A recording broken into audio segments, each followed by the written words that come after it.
Hi, welcome back to our channel. My name's Jolie, and I just wanted to get back on here and read again. So hopefully this will find you well, and I'm grateful to be here with you. So anyway, today I'm going to be reading again from this new book called Each Day a New Beginning. It's by Karen Casey.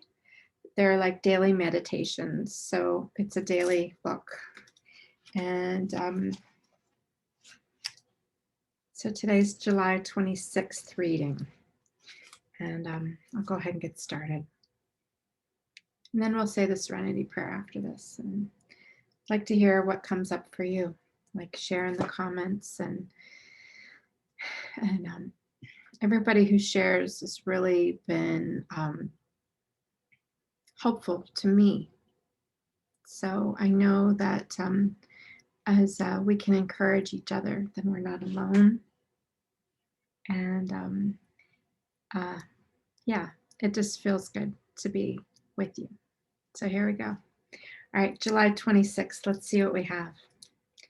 There's a quote from Jessamine West. I don't know who that is. If you guys do, let me know. And it says, "We want the facts to fit the preconceptions." We want the facts to fit the preconceptions. So when they don't, it's easier to ignore the facts than to change the preconceptions. So to live fully and creatively, to contribute what is only ours to give, requires that we be receptive. That we be receptive wholly to the reverberations of each present moment. Even anticipation of what may transpire next. Like if we anticipate what's going to happen next, right? That can prejudice our minds and our level of awareness. Can you relate? So preconceptions cloud our senses. They prevent the actual situation from being fully realized.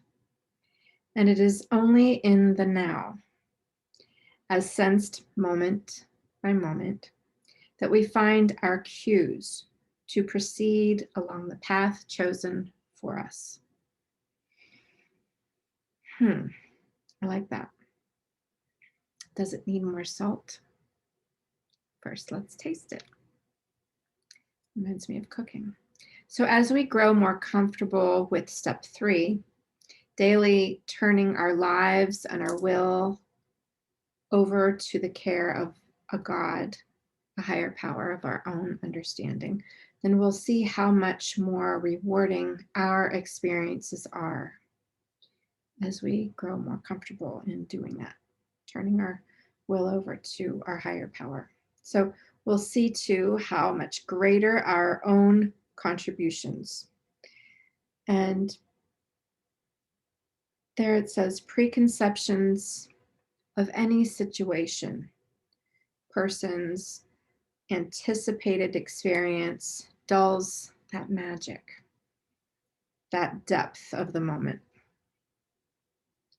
And only when we attune ourselves to the invitation of the moment, when we're attuned to the invitation of the moment, do we give ourselves fully. Our partnership with God, our higher power, lives now as we go forth in this moment. It says, I will look to each moment with childlike eyes. I'll find joy and contentment. There's a lot there for me to unpack.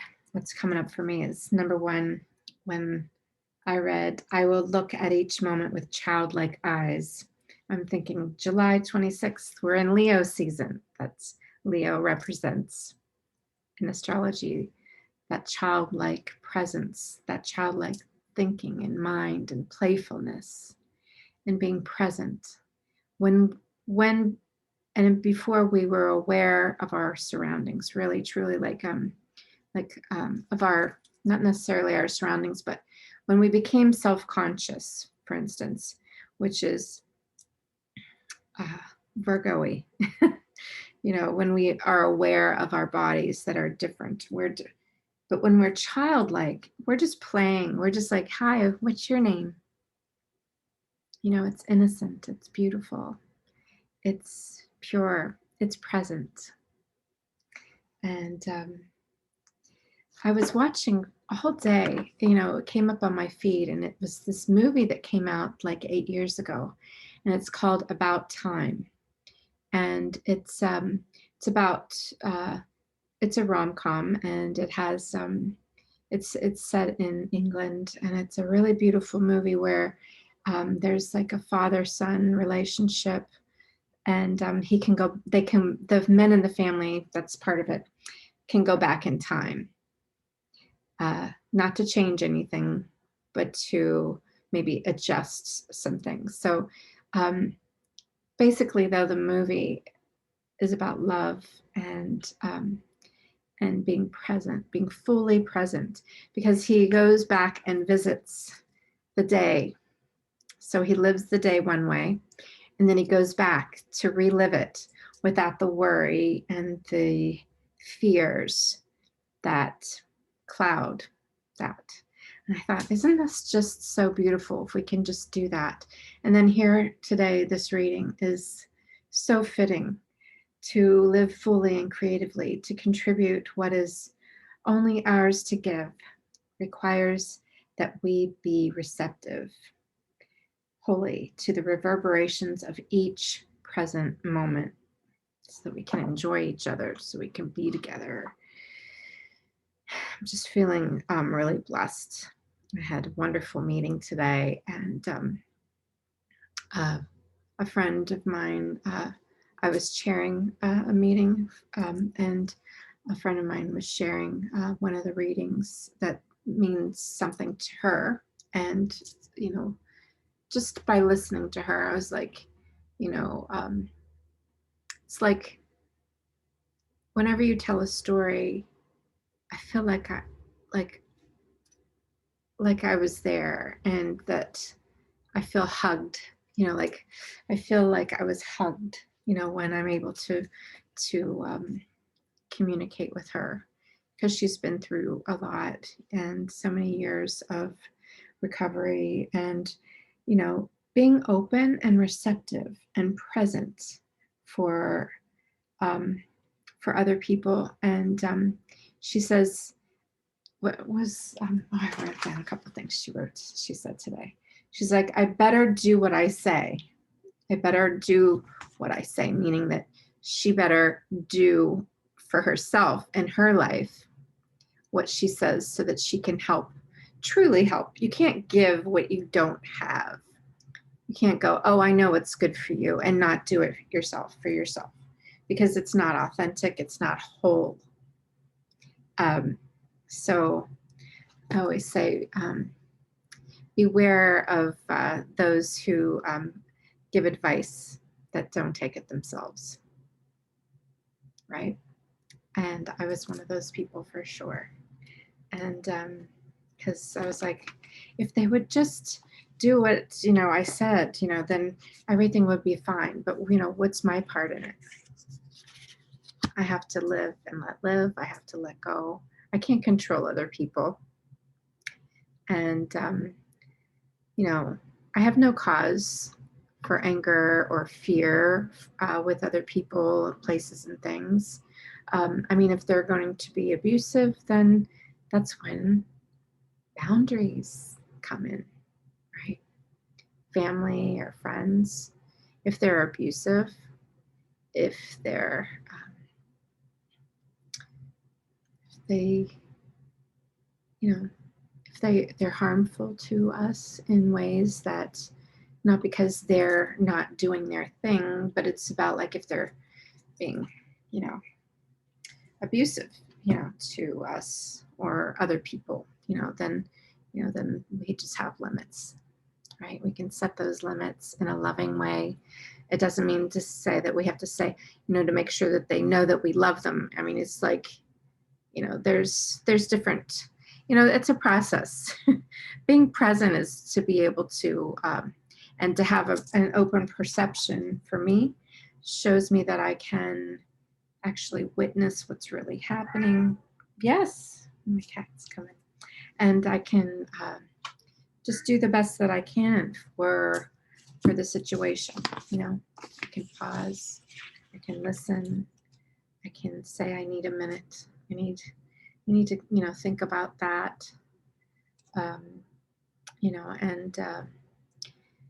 experiencing that strength and inspiration from other people, as well as offering that as well, so to others. So anyway, I'm going to go ahead and go. We'll say our Serenity prayer together, and I just want to hear what you guys, how do you stay present? And have you had those moments where you thought about that, like, if I didn't worry in the situation, would I have lived it a little differently? And so, with that movie where they actually go back in time and they feel and they relive it, I thought about that as well. And I thought, if we can't do it physically, because that's a movie and, that's magical, right? We can work on doing that for real in our daily lives. And when we have those memories, we can relive those memories in a new way, like perceive it in a different light. Maybe perceive it in, like, yes, I worried and all this stuff happened, and maybe they didn't understand what I was trying to say, or, I felt like that was the worst moment of my life. When, if you can work on yourself and have that courage to do that, right? And perceive it maybe in a different way. How bad was it? Especially because you're here right now, and maybe you can see that there were worries clouding that, or there were ego issues clouding how you felt about something, or, if that person, wasn't, so loud or banging, like our neighbor. Sometimes like when they open the door, it's like, it sounds like it's like stuck. So you can always hear it, boom, boom, and they close it hard. And I'm like, oh, I just wish, I didn't live in a place where it was so loud. And so I can maybe, what can I do with that one? I'm grateful that I'm living in a place that I know I have neighbors. I don't know, that I'm in a cozy place that's taking care of me and my needs, and is housing myself, my cat, and my daughter. That I have all the things around me, and it's cozy, that I can hear whether or not they're home or not, not home. I'm grateful that it's just okay.